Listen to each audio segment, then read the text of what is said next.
Hey everyone, my name is Hannah and welcome to Uncover Nomadic. If you haven't seen any of my videos, I make travel as well as personal growth videos because I am in between traveling at the moment, but will be traveling very soon. So for today's video, I wanted to talk about the ways of traveling. So as we all know, you could pretty much either solo travel or travel with peers, family member, or friends. So I wanted to talk about the myths, the pros and cons of each, and which one would fit best for you, because I know as a young traveler, I was really scared and didn't know which way would be best for me. So first we're going to discuss solo traveling. I have only one experience solo traveling, and that was across the country in Europe. So I went to England 2 years ago, I'm pretty sure. Yeah, 2 years ago for my first big solo trip. I went for about a month, and I found that this was the most life-changing opportunity I have ever had. So I ended up solo traveling as a result of a breakup and did not want to cancel the trip. And like I said, life-changing experience for these reasons. First reason why it was so life-changing was because I got to choose wherever I wanted to go without thinking of anyone but myself. And that might sound very selfish, but it was amazing because if I wanted to go to a museum, I was able to. Or if I wanted to, sit at home and not really go anywhere, I was able to. I crafted my days based on what I wanted out of my trip and did not have to feel guilty for not doing what another person wanted. I'm sorry if you hear any background noise. I do have a turtle, so, his name's Timmy. So reason number two why it was so life-changing was I ended up meeting a lot of people that I wouldn't have met if I was with friends or family. When you travel with other people, you are kind of less likely to venture out or to talk to other people just because you have your knit group that you're going with. And there's a lot of fears within that group. And so when you're alone and you encounter really awesome people, it's a lot easier to connect with them. I remember on one of the first days of my trip, I ended up going to a coffee shop. So the coffee shop itself was a record store / coffee shop, and it was like a really small coffee area, about 3 tables. So I remember this guy had a laptop and a briefcase and was grabbing a cup of coffee and noticed that there wasn't any tables. And me being myself, I offered him to share the table with me because I was only reading a book and I didn't need too much space. We ended up talking in that coffee shop for about 3 to 4 hours. So those kind of instances don't always happen when you're with a group of friends because you're not as likely to venture out, and you're also a lot harder to approach in a group of friends. So keep that in mind if you're looking to meet a lot of locals. Maybe stick to a smaller group or solo travel like I'm talking about. Reason number 3 why it was so life-changing was because it forced me to be alone and within myself. So when we think about traveling, we obviously think about broadening your horizons, expanding yourself culturally, but we also forget to realize that traveling plays a lot in our mental health. When we travel, we are physically taking ourselves out of our comfort zone and pushing us into a new environment that we are not familiar with. And sometimes when we go with the people from our past or people that are very close to us, we are not able to experience that fully and to get the most out of the growth process. When you travel by yourself, you are forced to be alone in a new culture, in a new environment, and the change is so great that you grow more than ever. I found myself having the hardest part eating out alone or getting drinks alone. That was really challenging because I never knew what I was supposed to do with that brief time where the food didn't come out. You know what I'm talking about? When you talk to friends and look around and look for the food, I didn't know what to do in that space. So I tended to gravitate towards my phone because it was a comfortable crutch and I didn't have to realize how uncomfortable it was. So That was a really big growth process because I learned to find comfort in myself, and I learned that I was the only travel companion that I needed. And if I had friends, great, but if not, I ended up having an even better time by myself. So, if you're thinking about wanting to grow yourself spiritually, mentally, whatever, I would highly suggest traveling alone because it really does allow you to go inside a lot more, and spending time with yourself just does that naturally. So, being in a new environment just increases that. But if you don't feel comfortable with that, or you feel like it'll be too big of a change, don't worry, I will talk about the second travel way in a little bit. And then the last reason, which is a culmination of all these reasons, is that you are living for yourself and not for another. So I briefly kind of talked about this with reason one, but I just want to say that when you are traveling with another person, you can fall into the trap of wanting to please them, especially if you're a people pleaser. I have this issue where whenever I travel with someone else, I'm always asking them where they want to go, and I don't really align that with my travel values. When I travel, I want to be completely immersed in the culture, living like a local to the fullest extent. My latest travel before COVID was we went to Nashville, Tennessee, which in the beginning I didn't really even want to go.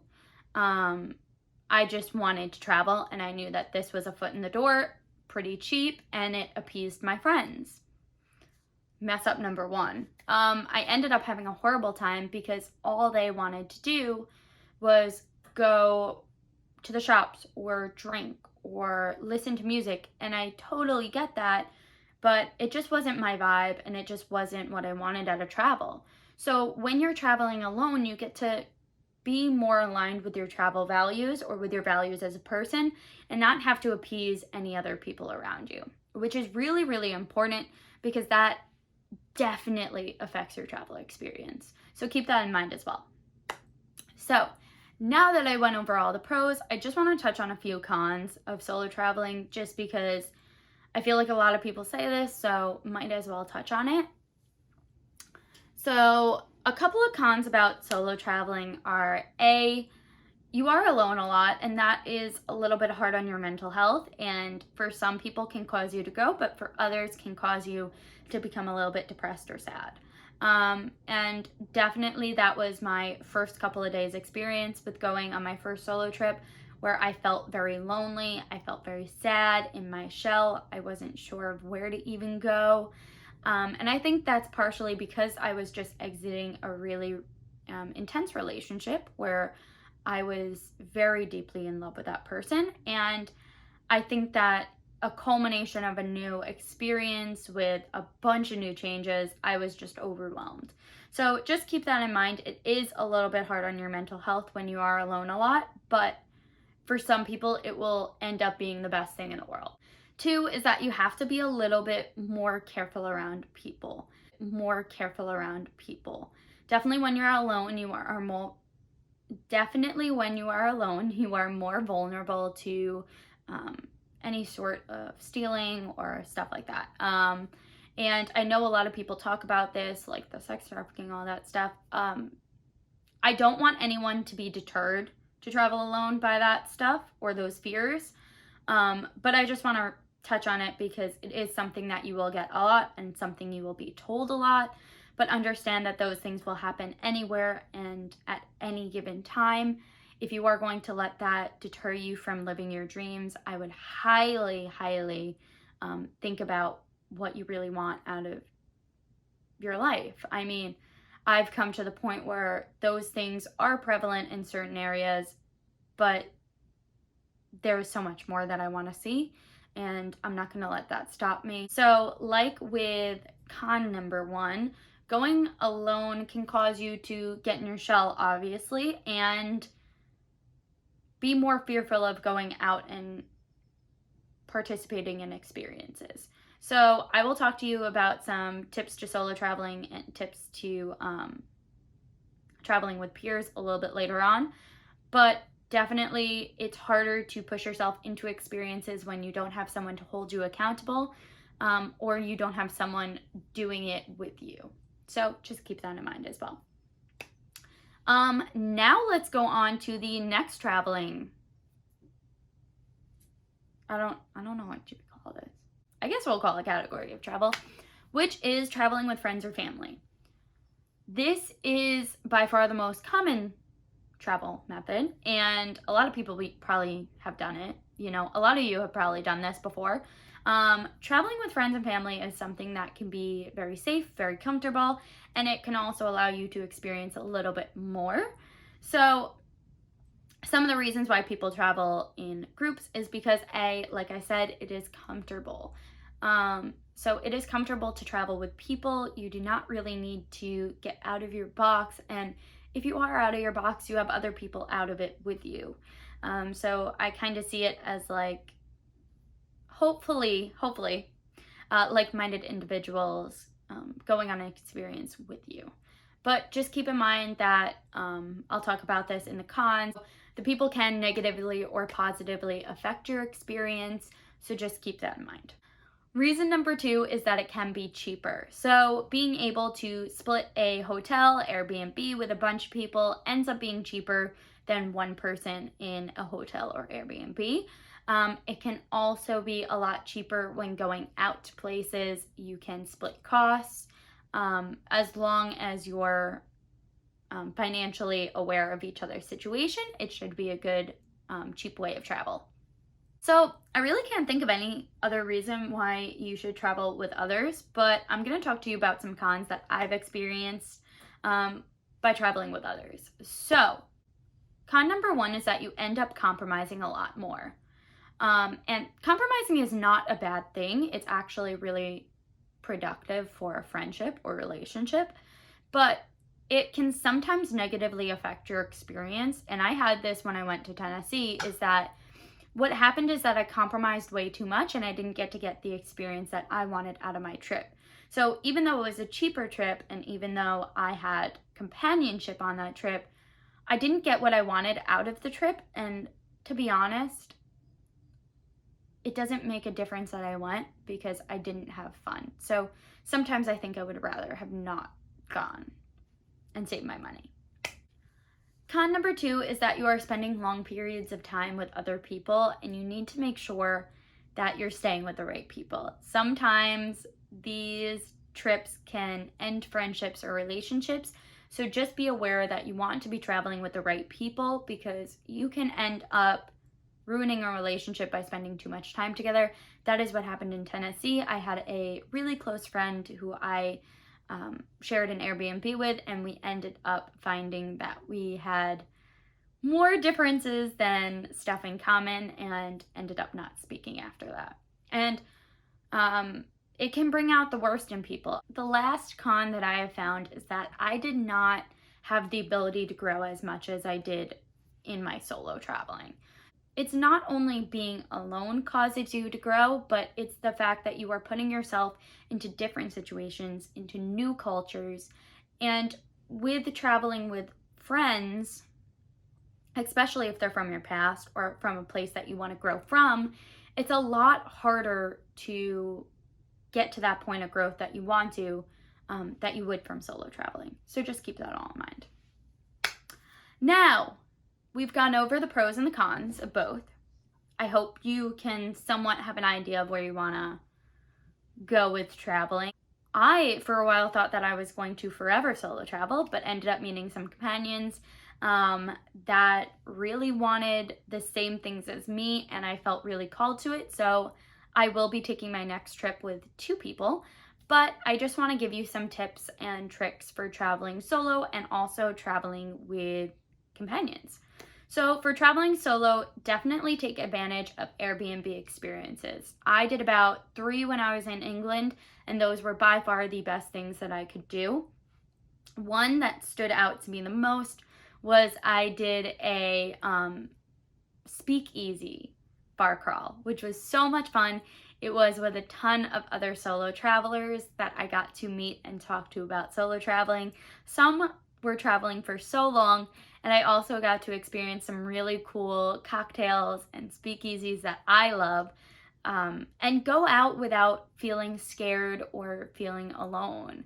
And definitely when you're going out in another country, especially at night by yourself, it is a little scarier and not as highly advised.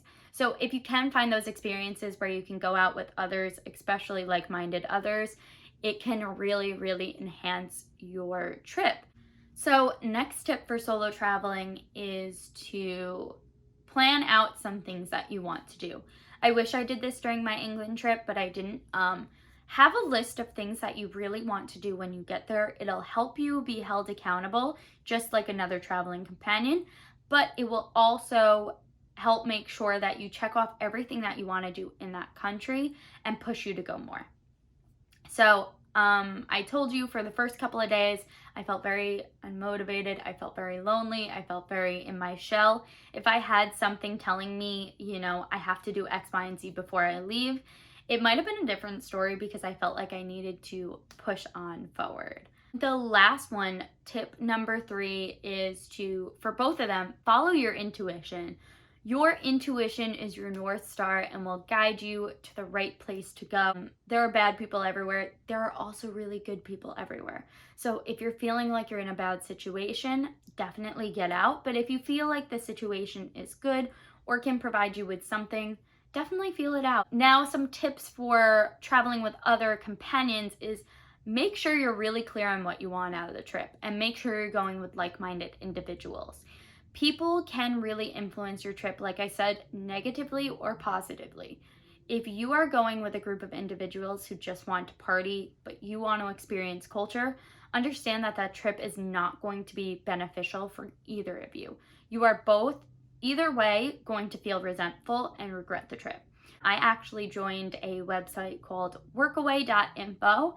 That is where you can meet like-minded individuals who want to travel the world, and you can see where they want to travel and also their interests, hobbies, a little bit about them. And that is where I found my 2 travel companions who are on the same wavelength as me. Tip number 2 when traveling with a companion is to definitely talk about a financial budget.